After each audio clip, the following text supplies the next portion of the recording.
Pada bulan November tahun 2019, aku pindah ke Serpong setelah wisuda dan mendapat pekerjaan di sana.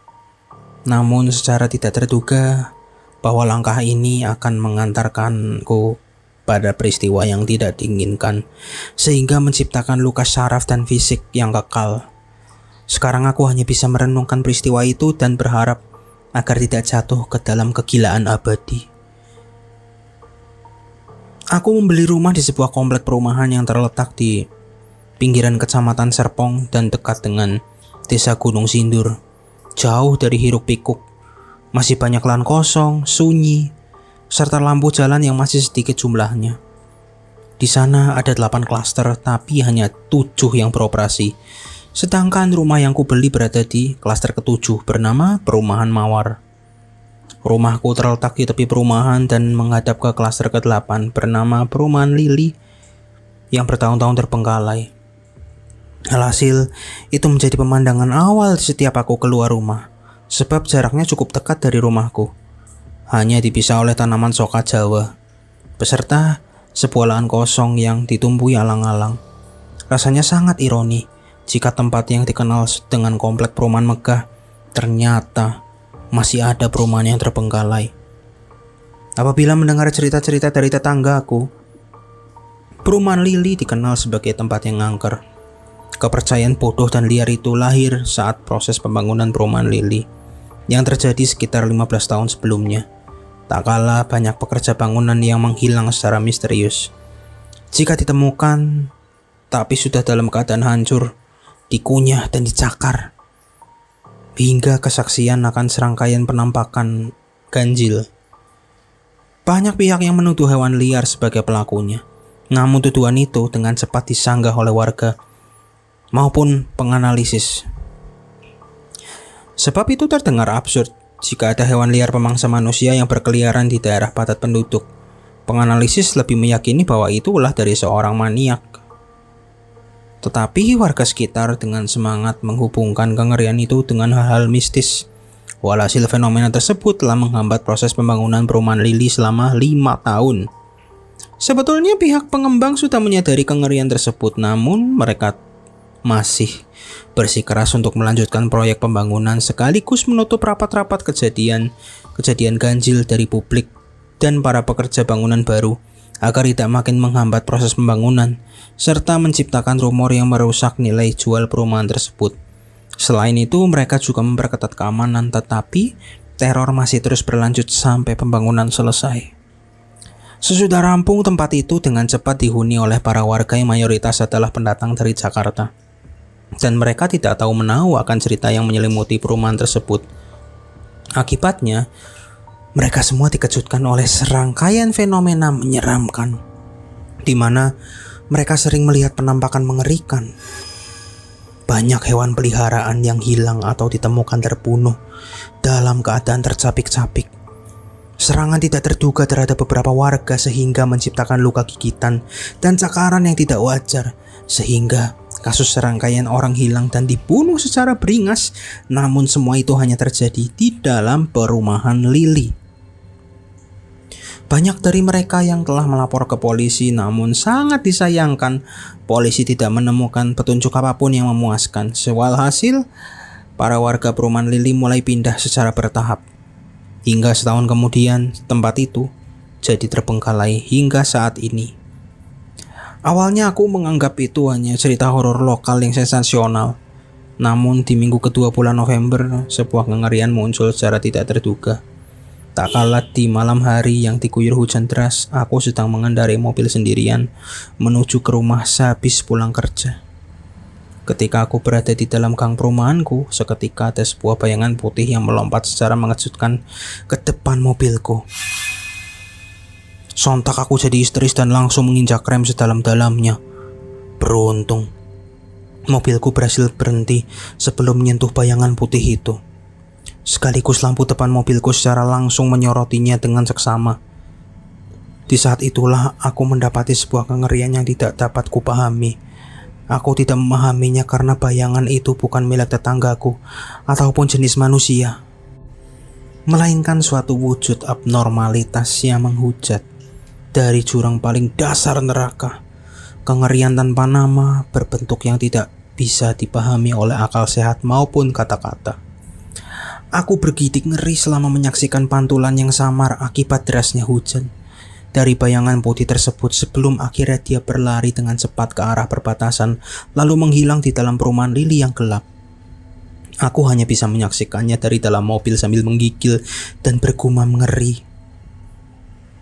Tampaknya peristiwa itu telah mengguncang mentalku sehingga mengakibatkan kerusakan saraf. Sudah beberapa hari telah berlalu dari peristiwa itu, tapi tubuhku masih terasa lemas dan menggigil. Aku tidak dapat mengingat secara detail bagaimana aku bisa tiba di rumah saat malam menyeramkan itu. Namun aku merasa yakin bahwa aku telah bertemu dengan iblis penghuni perumahan Lili. Di tengah kegelisahan dan perenungan itu, seketika aku mendengar suara gaduh di luar rumah. Akhirnya aku mengintip keluar jendela dan melihat banyak dari tetanggaku yang tampak risau dan berbondong-bondong pergi ke rumah Pak RT. Lantas secara spontan aku keluar dan ikut membaur dengan mereka. Setiba di rumah Pak RT, keadaan sangat kacau. Banyak warga dengan kalut melaporkan kejadian-kejadian mengerikan semalam. Ada sekitar 3 hewan peliharaan, 2 ekor anjing dan seekor kucing yang ditemukan mati dalam keadaan tercapik-capik dan tidak utuh karena serangan tidak terduga oleh suatu yang tidak dikenal dan mengakibatkan luka cakaran serta gigitan dahsyat hingga serangkaian penampakan bayangan putih. Itu semua sangat mirip dengan peristiwa yang dialami oleh para mantan penghuni perumahan Lili. Setelah mendengar keluhan dari para warga, lantas Pak RT segera mengadakan rapat darurat di balai warga dan aku juga ikut bergabung. Di sanalah para warga mengeluarkan kesaksian dan aspirasi mereka, termasuk aku dengan kesaksian horor yang terjadi tempo hari. Banyak dari warga yang yakin bahwa ini adalah ulah dari penghuni perumahan Lili.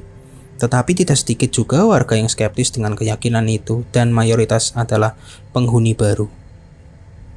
Awalnya para warga ingin melaporkan kejadian ini ke polisi, namun setelah mengingat peristiwa sebelumnya, para warga memutuskan untuk menunda niat tersebut sampai berhasil menangkap si pelaku.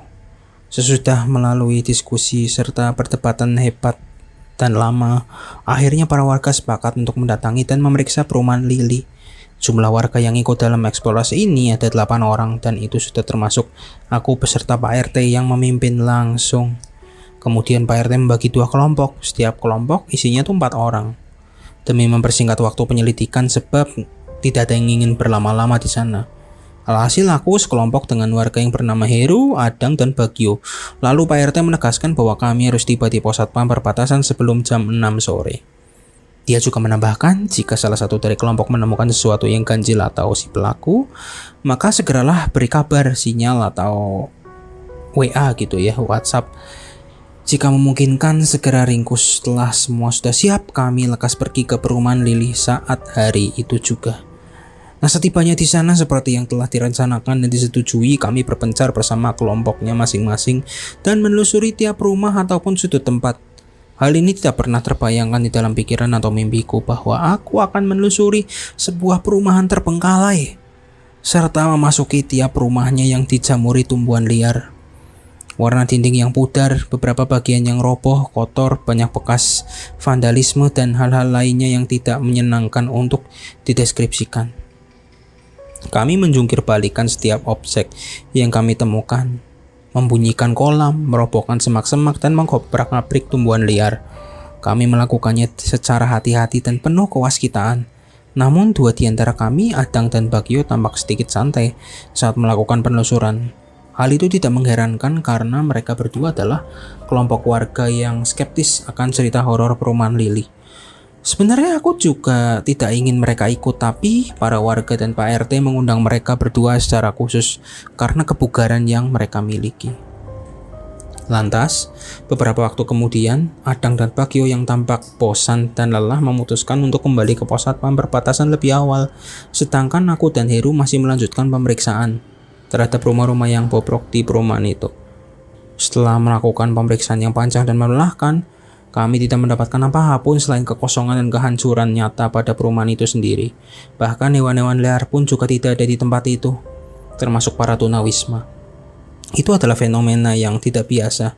Alhasil aku dan Heru segera pergi menyusul Adang dan Bagio di pos satpam perbatasan. Setibanya di sana, kami tidak menemukan mereka berdua. Mulanya kami mengira mereka tidak sengaja bertemu dan bergabung dengan kelompok sebelah yang beranggotakan Pak RT dan 3 orang lainnya. Namun selang beberapa waktu kemudian kelompok Pak RT mulai terlihat dan berdatangan, tapi kami masih tidak mendapati Adang dan Bagio. Sempat terjadi kecemasan di antara kami, tapi itu berhasil dipadamkan dengan pikiran positif Pak RT yang meyakini bahwa mereka berdua udah pulang lebih awal. Alhasil ya kami semua kembali ke rumah masing-masing dengan tangan kosong dan kelelahan tanpa arti. Selama di perjalanan, tidak sedikit dari kami yang mulai meragukan cerita horor lokal tentang perumahan Lili. Keesokan pagi, secara mendadak aku dapat pesan dari Pak RT untuk datang ke rumahnya setelah maghrib. Karena ada perihal yang ingin dia tanyakan kepada aku dan Heru. Pesan itu membuatku gelisah dan terus memikirkan alasan dari pemanggilan tersebut. Tetapi aku menduga kuat bahwa itu pasti berkaitan dengan Adang dan Bagio. Ketika waktu yang ditentukan tiba, aku bersama Heru segera mendatangi rumah Pak RT. Di sana, kami langsung ditanyai secara mendetail tentang eksistensi terakhir dari Adang dan Bagio. Sebab mereka berdua tidak ada di rumahnya masing-masing, bahkan tidak ada satupun warga yang melihat mereka berkeliaran di perumahan. Lantas kami menceritakan berdasarkan pengetahuan yang kami punya. Walhasil Pak RT menduga bahwa mereka berdua sebenarnya belum kembali dari perumahan Lili. Akhirnya Pak RT mulai mengatur waktu untuk kembali ke perumahan Lili demi mencari Adang dan Bagio. Dan dia juga meminta kami berdua untuk ikut, karena kami berdualah yang sekelompok dengan mereka. Tiba-tiba terdengar suara keributan dari arah luar dan berujung pada cerita yang menggilakan. Sontak kami segera keluar untuk memeriksa keadaan dan mendapati sebuah pemandangan yang tidak mungkin bisa dilupakan begitu saja. Tampak seorang tetangga Pak RT yang tergeletak tak bernyawa di halaman depan rumahnya dan setengah kepalanya terkunyah sekaligus dicungkil hingga tidak ada lagi di wajahnya organ-organnya. Sedangkan istrinya terkapar sekarat tidak jauh dari tubuh suaminya sambil menahan arus darah yang keluar akibat luka cakar yang biadab di lengannya dan masih menjerit rancu meminta tolong. Ceritanya itu juga mengundang tetangga lain untuk ikut keluar dan menyaksikan kengerian yang tak terucap.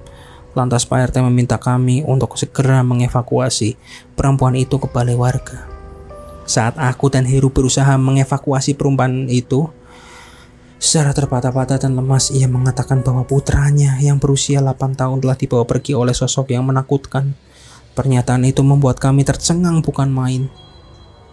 Lalu terdengar kembali serangkaian suara teriakan lainnya dari beberapa arah yang berbeda, sehingga mewarnai malam dengan kekacauan yang fantastis. Lalu di waktu yang singkat, mataku menangkap dari jauh sesosok bayangan putih yang sedang membawa seorang gadis kecil dan berlari kencang menuju ke perbatasan. Sedangkan di belakangnya terdapat seorang warga yang mengejar bayangan putih itu. Saat melihat adegan tersebut secara impulsif, aku langsung ikut mengejarnya. Tetapi naas saat tiba di perbatasan, kami kehilangan jejak bayangan putih itu. Warga yang mengejarnya merasa yakin dan bersikeras untuk melakukan pengejaran, menembus perbatasan ke perumahan Lili, sebab anak kecil yang dibawa oleh bayangan putih itu adalah putrinya. Warga itu juga memperkenalkan diri sebagai Chester. Setelah mendengar alasan tersebut, akhirnya kami sepakat untuk melakukan pengejaran ke perumahan Lili. Namun sebelum kami menerobos tanaman soka Jawa, ada suara memanggil kami. Ternyata itu adalah Pak RT dan Heru. Mereka juga ingin bergabung karena beberapa alasan yang mengejutkan. Ternyata ada serangkaian penyerangan terhadap 5 rumah warga, sehingga mengakibatkan 6 korban luka fisik, 3 orang terbunuh, penculikan 3 anak kecil, dan salah seekor anjing terbunuh saat melindungi majikannya. Maka dari itulah Pak RT bersama Heru berinisiatif membantu menyelamatkan anak-anak yang diculik sekaligus mencari Adang dan Bagio. Pak RT juga sempat mengajak beberapa warga tapi ditolak karena mereka terlalu takut untuk bergabung. Maka sebelum pergi menyusul kami, Pak RT terlebih dahulu memanggil polisi lalu meminta para warga untuk berlindung dan berjaga di dalam rumah sambil menunggu polisi tiba. Sedangkan para warga yang terluka, mereka sudah diamankan ke balai warga untuk dirawat sebelum dipindahkan ke rumah sakit terdekat. Akhirnya kami berempat lekas bersatu dan memasuki perumahan Lili. Saya Rizya ARS dari Plakasuta Podcast. Wassalamualaikum. Terima kasih.